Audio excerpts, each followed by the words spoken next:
Hello students, today we are going to start with our new chapter in EVS 1, that is lesson number 22, Who Fulfills Our Needs.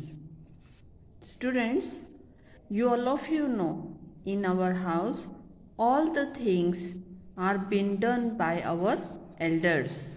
Yes? जो भी हमारे घर में बड़े हैं वो हमारे लिए सारा काम करते हैं, है ना। जैसे कि पैसे कमाने का काम, घर में सामान लाने का काम, है ना।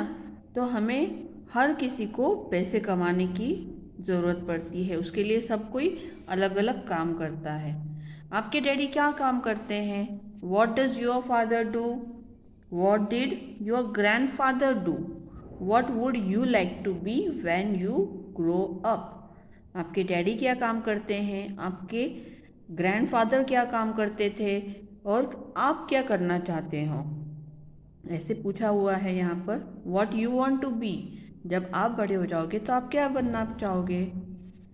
यहाँ पर आप देख सकते हो अलग अलग पिक्चर्स है ऑक्यूपेशंस के, है ना।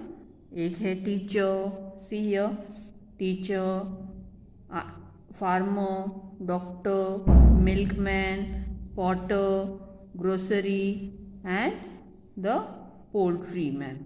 Okay. Look at the picture given above and answer the following question. You must have seen some of these people name their occupations. अब ये पिक्चर्स हम लोगों ने देखकर हम लोग पता चलता है कि इनका ऑक्यूपेशन क्या है ना। Which of these people have you met? आप इनमें से कितने लोगों से मिले हो? Yes, आप इनसे तो रोज ही मिलते हो, है ना। Teacher, then milkman, doctor, farmer, grocery, है ना। इनसे तो आप करीबन मिले ही होंगे। सिर्फ ये वाला पिक्चर और ये वाला पिक्चर शायद आप लोगों ने इतनी बार नहीं मिले होंगे, ऐसे हो सकता है किसी ने मिले भी होंगे। Which of your needs do they fulfil? वो चीज़ जिससे आप मिले हो उसमें से आप लोगों को कौन सी ज़रूरतें पूरी करते हैं वो लोग। अब teacher teachers us, doctor treats us, grocery we get all the provisional things from the grocery shops, and we get milk from the milkman, isn't it? Air, water, food and shelter are the basic needs of every living thing. They are our basic needs as well, but human beings have many other needs besides this. For example, we need clothes to wear, teacher to guide us, and doctor if we fall ill. Different people work to fulfill our various needs. Their work fulfill some of our needs as well as their own needs. Such work is called occupation. जो लोग काम करते हैं वो दूसरों की needs तो fulfil करते ही हैं, लेकिन उसके बदले उनको जो पैसे मिलते हैं उसकी वजह से वो अपनी नीड्स भी फुलफिल कर सकते हैं। मतलब हमारी ज़रूरतें पूरी करना, नीड्स फुलफिल करना मतलब ज़रूरतें पूरी करना, है ना। इसको कहते हैं एन ऑक्यूपेशन। ओके, तो जो पैसा हम जो काम करते हैं लोगों की नीड्स पूरी करने के लिए और उसके बदले हमारे भी ऑक्यूपेशन, जैसे हमारा जो काम है उससे हमें पैसे अर्न करते आए, ऐसा काम जो करते हैं उसे हम ऑक्यूपेशन कहते हैं। Types of occupation. There are various types of occupation. They can be divided into 4 main classes as follows. Types of occupation देखेंगे। नेचुरल बेस्ड ऑक्यूपेशन, जैसे कि एग्रीकल्चर, फिशिंग, ये क्या है? Nature based. Manufactures are the making of automobiles, making pots, making clothes is under the manufacture. Trade, selling farm produce, shopkeeping are the trade. Providing services are those which are teacher, doctor and banker, barber, ये सब क्या करते हैं? They are giving us providing the service. तो ये सब occupations के अलग अलग टाइप्स है, जैसे कि नेचर बेस्ड वाले, मैन्युफैक्चरिंग, ट्रेड और providing the service. Okay, the importance of agriculture. Agriculture is an important occupation in our country. Everyone in the country gets food because farmer works in the field. For food includes items such as bhakri, chapati, rice, dal, vegetables and salads. These items are prepared from the crops grown in the field. Crops like jawar, bajra, wheat, rice, pulses are as well as leafy vegetables and other vegetables are grown in the fields.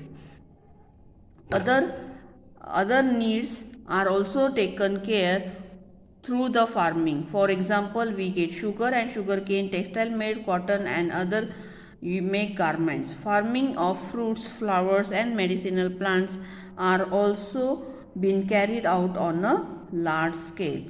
अब agriculture की importance तो आपको सबको पता है. जो भी हम लोग खाना खाते हैं वो सब हमारे थाली में जो आता है वो सब कहाँ से आता है? तो it comes from the agriculture. और एग्रीकल्चर ये हमारा सबसे इम्पॉर्टेंट पार्ट है जो कि हमें ये जो हमारे कंट्री का एक सबसे इम्पॉर्टेंट ऑक्यूपेशन है एग्रीकल्चर. ओके, क्यों? तो फार्मर्स जब काम करता है फील्ड में तभी हमें जाकर खाना मिलता है. जो भी कुछ हमारी थाली में परोसा हुआ होता है वो सिर्फ फार्मर्स की वजह से होता है. सो हमें हमेशा इस चीज़ का ख्याल रखना चाहिए कि हमें उनके लिए उनके प्रति हमेशा रिस्पेक्ट रहना चाहिए हमारे मन में, है ना, क्योंकि उनकी वजह से आज हमारा पेट भर रहा है. Agro based occupation. Agricultural product can be use to undertake many other occupation. Fodder is created in the fields. It can use to feed the cows, buffaloes and sheep. जो भी चारा बनता है रहता है ऑक्यूपेशन में एग्रीकल्चर में वो शीप द्वारा, बफेलो द्वारा, काउस द्वारा खाया जाता है. इसलिए उनके लिए भी फॉडर ये एग्रीकल्चर से ही मिलता है. Thus, at to cultivate the land, we can raise these animals also. We obtain milk, meat, and leather from animals. Grain is grown in fields. If it can be used to the feed chickens. Fruit grown on farms can be used to prepare squashes, jams, and jellies. Sheep rearing, poultry, animal husbandry, fruit processing and other occupations depends on agriculture. बहुत सारे ऐसे occupations है जो कि agriculture पर depend करते हैं. जैसे कि ग्रेन्स जो भी ग्रो होते हैं वहाँ से हमें ग्रेन्स हम लोग बेचकर पैसा कमा सकते हैं. उसके बाद में अगर हम लोग चारा लगाते हैं तो हम लोग गाय भैंसे रखकर हम लोग उसके ऊपर मिल्क का हम ऑक्यूपेशन कर सकते हैं. और जो भी फ्रूट्स वगैरह जो होते हैं वो भी प्रोसेस्ड होकर जैम्स और जेलीज बनाने के लिए यूज़ होते हैं. तो उन्हें बोलते हैं agro based occupation. Okay, some village occupations are family business. Sometimes people carry on the work that their father and grandfather did before them. However, in our country, we can choose the job we want to do. मतलब बहुत सारे ऐसे villages है जहाँ पर कि family business ही चलता है.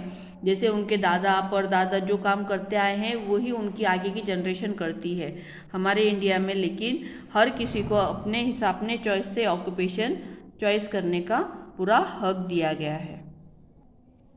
Industry. In industry, raw material are obtained and then they are being processed to make the new finished product. A potter making pots is a type of industry. अब pot जो बनाने का जो काम हमने देखा, हमने जो पहले पिक्चर में देखा उसमें जो पॉटर था वो क्या कर रहा है, एक रॉ मटेरियल से एक नई चीज़ बना रहा है. मतलब रॉ मटेरियल यूज़ करते हुए वो एक न्यू चीज़ उसके अंदर बना रहा है. उसको बोलते हैं मैन्युफैक्चरिंग. एक फिनिश प्रोडक्ट बना रहा है वो, है ना, प्रोसेस करके. How you see how a pot is made, look at the picture below. पहले तो वो क्या लेकर आ रहे हैं, potter uncle first obtain good quality clay. To improve the quality pots mixes some of the substance in a clay. He mixes water in the clay and makes the soft and easy through shape. This is called kneading the clay. उसके बाद it turns the kneading clay into a wheel on a shape to shape the pot. The pot are baked in the kiln to make them hard and a ready pot is been made. है ना. अब इस तरह से वो काम किया है और पॉट रॉ मटेरियल जो मिट्टी है उससे उन्होंने क्या बनाया है, पॉट तैयार किया है. ठीक है.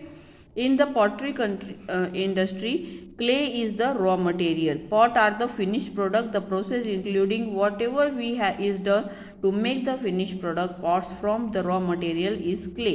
सच a process is called industry. Industry किसको बोला जाता है? जो कि फिनिश प्रोडक्ट तैयार किया जाता है रॉ मटेरियल यूज़ करके।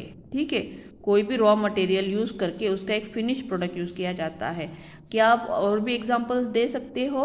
Yes, you can give the example of the sugar. Sugar जो है शुगर केन से बनता है प्रोसेस करके, है ना।